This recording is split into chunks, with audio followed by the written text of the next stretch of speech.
Hi, this is Antoinette, and you are watching Transistor Rodeo, where we round up the news for you. Okay, we're going to talk a little bit about Mr. Jeff Sessions, Mr. Jefferson Beauregard Sessions. Good old Southern boy. A little bit on the scary side, I think. We're going to talk about his love affair with Mary Jane. How he hates it, how he thinks that it's about this far away from being heroin, which is insane. He's got this idea that you make something legal like that and they're going to be selling it on every corner store and, kids are going to be getting their hands on it and, oh, it's terrible. Meanwhile, alcohol is just fine. Alcohol's fantastic, man.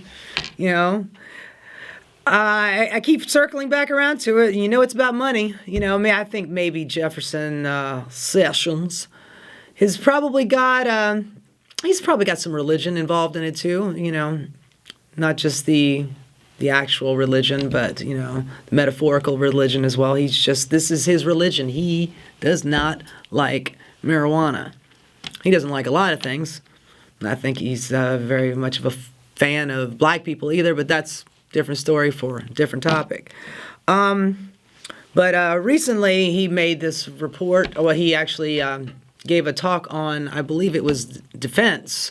And I don't know how or why, but he veered off into the legalities of marijuana.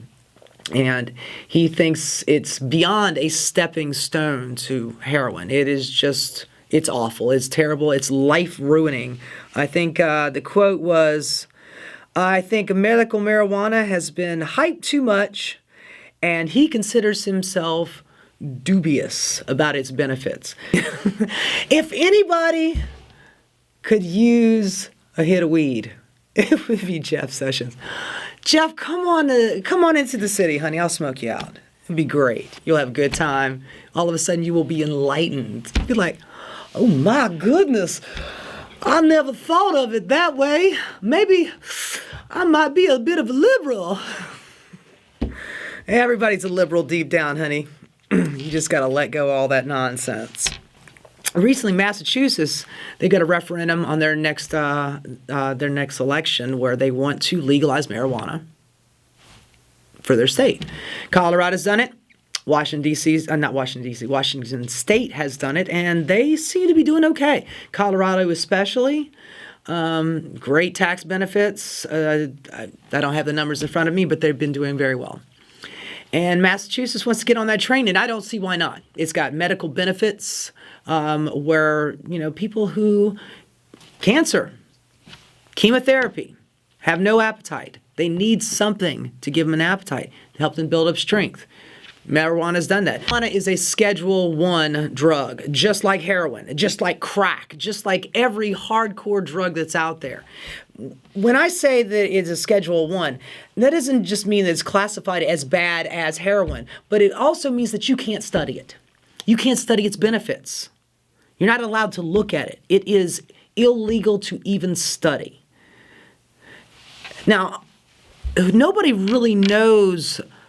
I mean, there's plenty of benefits for marijuana, and there's probably hundreds more that we're not even going to see because we're not allowed to study it. And the study is being done abroad. It's being done everywhere else. They're already getting their foot in the door in other places. California, Oregon, Washington State, and Colorado. And Massachusetts wants to get on this train, and I hope that they do. The other day, I saw this commercial for... you're not exactly sure what it's for. You have the mother driving her young 8-year-old son with her, and they're driving down the road, and, everywhere she looks, there's a marijuana shop. They're everywhere. Every corner, there's another drug shop. And then it shows the expression on the mother's face, and she's scared to death. The kid just looks oblivious sitting over there in the corner. Then she stops at a store, and she needs to go in and get something. And right beside that store is another marijuana store. And in the window, there are cookies and brownies and little treats. And the kid gets out of the car, And he sees these treats and he's like, just mesmerized, like, a little kid in Willy Wonka's chocolate factory. Oh my God, I can't wait to get this stuff in my mouth. Mom goes into the store, leaves kids outside. She realizes she left the kid. She goes back outside. There's the kid with a brownie in one hand and a bong in the other. And he's getting wasted. Woo, it's a party. Like a head shop would even sell an 8-year-old this stuff. But yet this is the propaganda that they're pushing in this commercial. All of this condensed down to like a 30-second spot. And at the end of it, it's like, do you want marijuana sold in every store? Your poor little children. They'll be ruined for life. Reefer madness. Oh my God.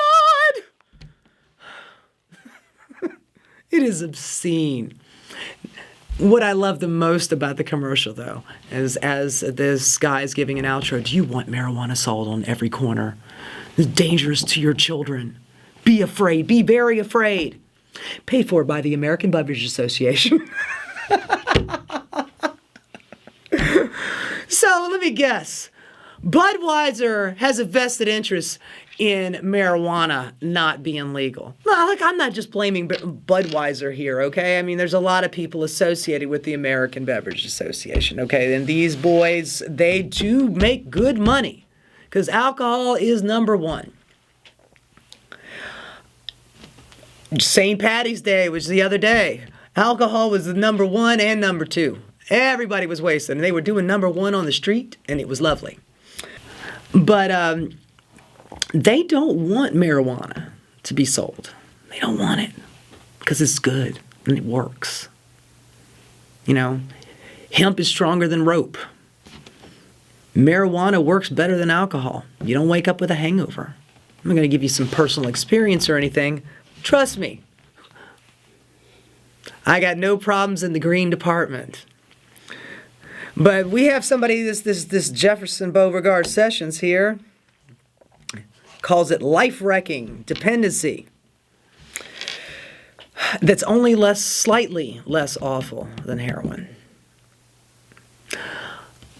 Let's all reach out to Jeff Sessions. Somehow or the other, we got to get him in a room and we got to smoke him out.